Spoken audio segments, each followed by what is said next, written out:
Sad ćemo objasniti kako da smanjite slike, kako bi mogli staviti na forum.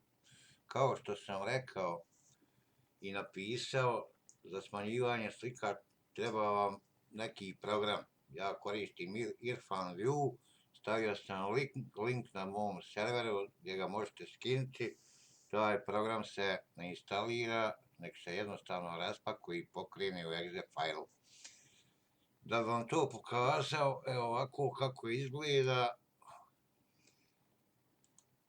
otićemo u moj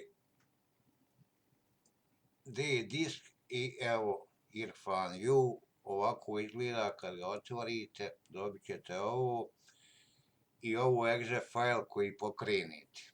Znači dva put kliknete i pokrenete Irfan-view. Sad ćemo uzeti neku sliku.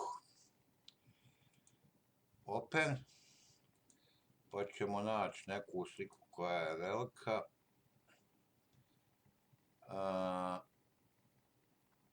Album arhiva, background. Evo ovdje su mi neke velike slike. Evo nije bitno, uzet ćemo ovu. Otvorit ćemo je i to je ta slika. Normalno ova slika je velika da se stavi na forum, pošto bi ta slika pokvarila komplet forum. Tako da ćemo znači uraditi sljedeće. Imate ovdje karticu slika, kliknijete i dole imate promijeni veličinu, pošto je program preveden na naš jezik, naši autor. Znači, kliknijete na promijeni veličinu i ovdje, evo, dobivate, ovo je dužina slike, ovo je širina slike. Za forum maksimalno slika mora biti najviše 800 piksela, pošto je ovdje možete staviti u pikselima, u centimetrima, u inčima. Većinom u pikselima nekom stoji. Znači, maksimalno 800, a evo ja ću staviti 600. Znači, zaplavim i ukucam 600.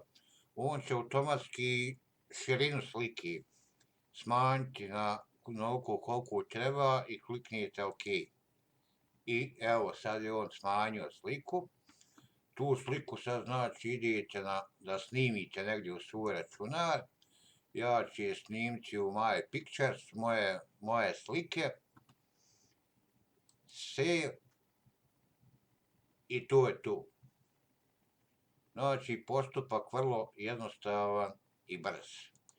Znači, sad kad idem na moje slike, evo je Windows 7, ona je sad smanjena i može se staviti na forum.